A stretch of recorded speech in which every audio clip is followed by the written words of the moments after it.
Princess. Ever wondered if things can just be born evil? In this enlightened age of ours, concepts like good and evil are often painted as outmoded, archaic even. According to modern thought, people, animals too, obviously, are simply products of their environment and no more responsible for their actions than a twig in a stream. But I know better. Some things are just born bad. About 10 years ago, we had a German Shepherd named Duchess that had a litter of puppies, 7 in all. 6 looked like any other shepherd you've ever seen, the 7th was a snowy white. Not a true albino, just white-furred with a black nose and blue eyes. There was never any doubt about which one we were keeping out of that litter. We named her Princess.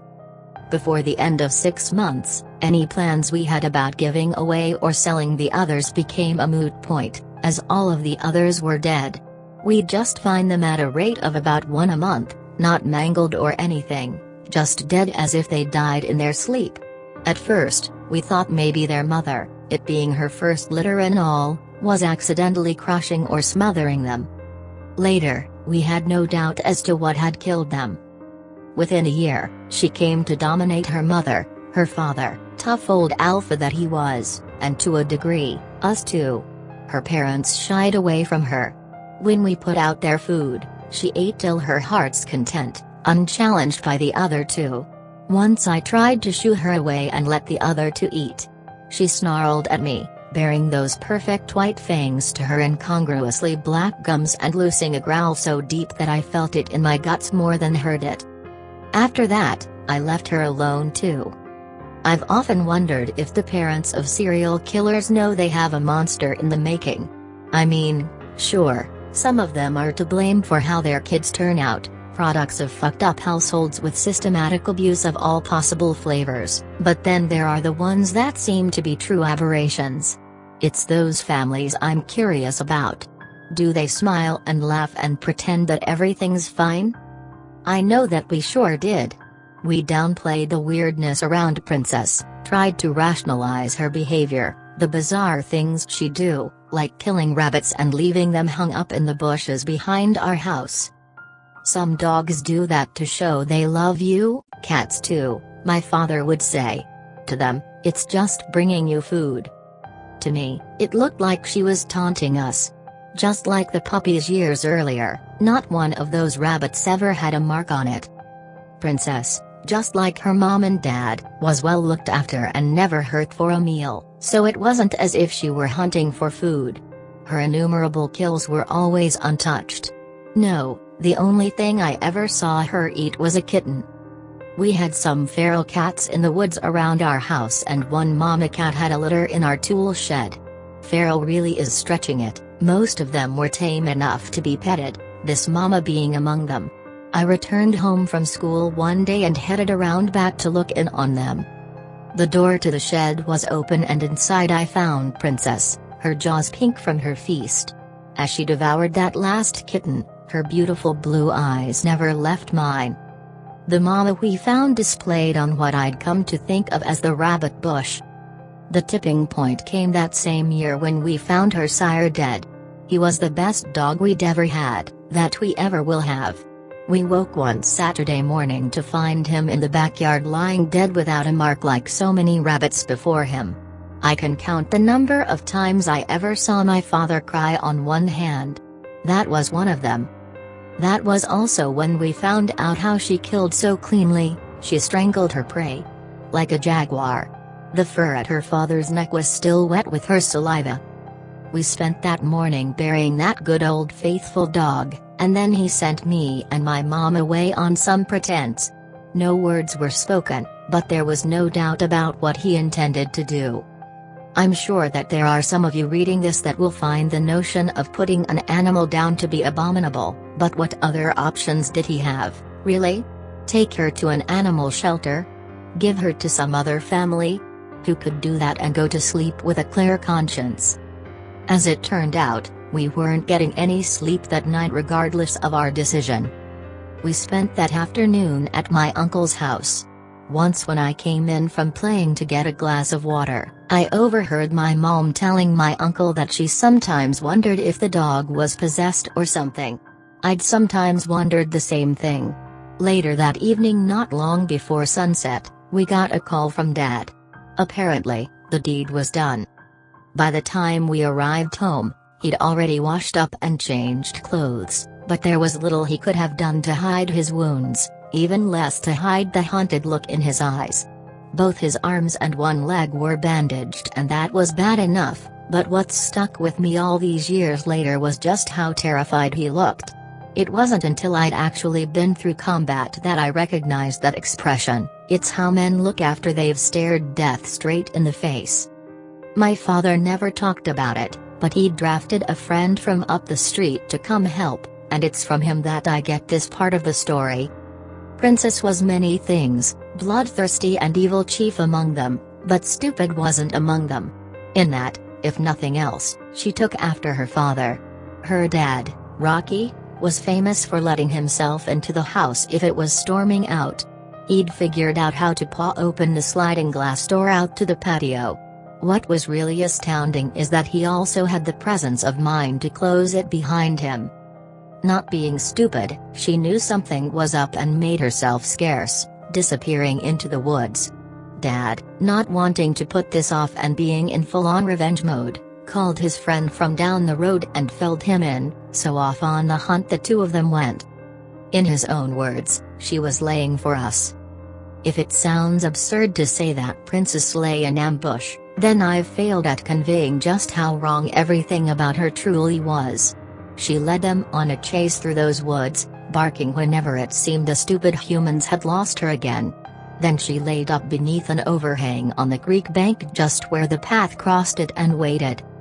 She was on my father the instant he stepped down into the creek, grabbing his leg and making him fall headfirst into the water.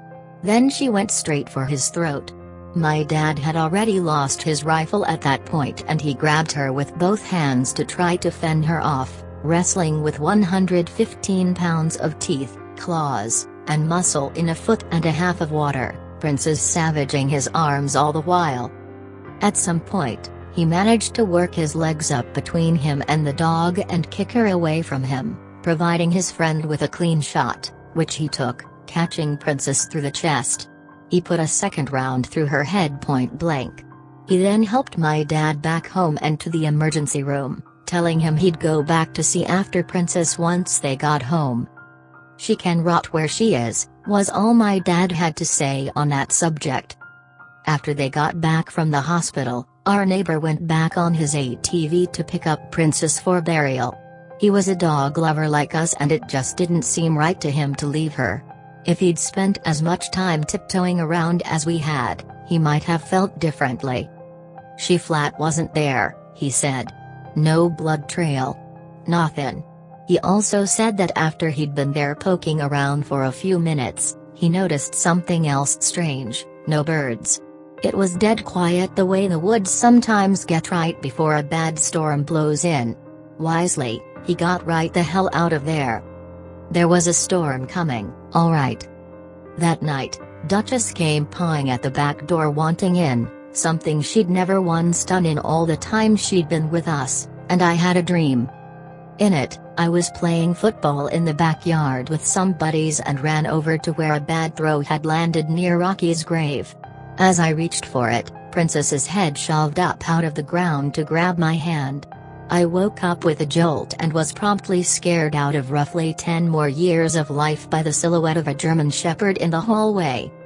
It was Duchess, of course.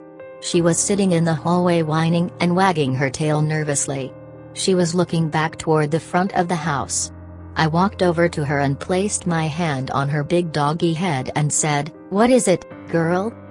That's when I heard the distinctive sound of claws on glass. Something was pawing at the patio door. Thoroughly terrified, I grabbed Duchess by the collar and dragged her along with me to my parents' room, shutting the door behind me. I was 14, I was terrified, but even in that terror, retreating to my parents' room wasn't just for the security of mommy and daddy. That's where the guns were. I woke them up and told them what I'd heard. "Oh sweet Jesus," my mother said. Dad got up and locked the bedroom door and said, "Y'all lock yourselves in the bathroom." I heard the patio door slide open. If any of the rest of us had any doubts about what had just come into the house, Duchess sure didn't. The only thing she'd ever feared in this world was her own pup.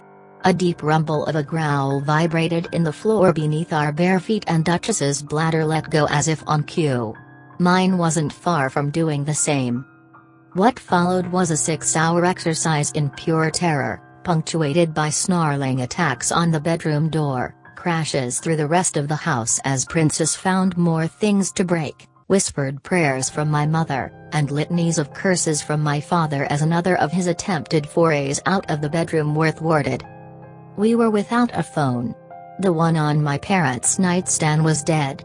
We'd later find the phone line to have been ripped out at the main box. My mom suggested that we try to make it to the car, and above and beyond everything else, it was my father's response to that idea that really scared me. Of the three of us, he was supposed to be the rational thinker, but what we got instead was, "Honey, I think that's what it wants us to do." As the world through the windows turned from black to gray, a quiet fell over the house.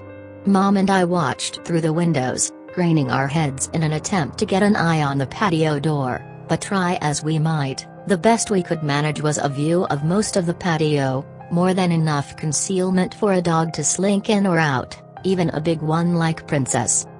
After an hour of silence, my dad quietly opened the bedroom door. I remember thinking what a useless gesture any attempt at stealth was. Dog senses are so much more acute than ours that he might as well have fired a 21-gun salute. Dad stopped in the hallway and shooed me back to the bedroom. "Don't come out until I say, okay?" Carefully, he made his way through the house to the patio door. We heard him shut it before he shouted back to us to stay in the bedroom till he told us to come out. Through the door, I could hear him moving around and what seemed to be him dropping things into a garbage bag. After about 30 minutes, he gave us the all clear. What greeted us was a disaster: ripped up cushions and pillows, destroyed furniture, shredded papers and books all over the floor, but most terrible were the smears of gore all over everything. My mother wondered aloud at what she'd drug into the house. Grim-faced, my father did not answer. He simply turned and headed out the back to bury Rocky for a second time. We cleaned up as best we could while Dad drove down to our neighbor's house to make all the appropriate calls. After all these years, I still wonder what portion of homeowners insurance covers attack by undead demon ghost dog. Unspoken, we all wondered what the night would bring. As it turned out, we never got a repeat, but Duchess never left the house again. Time rolled on. Occasionally, we'd find a new present on the rabbit bush. Just a friendly reminder, another token of Princess's abiding love.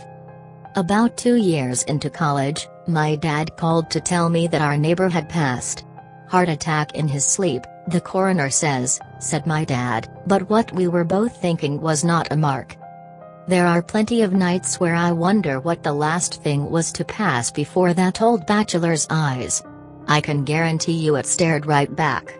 I've seen firsthand how it feeds. Not long after that, my folks put the house up for sale. I sort of acted as go-between on that deal. About a week after the new owners moved in, I received a call from the man of the house. He wanted to know if we'd left any pets behind when we moved. Already fearing the answer, I asked him why he asked. "Oh, me and the kids keep seeing this white shepherd in the woods. Pretty.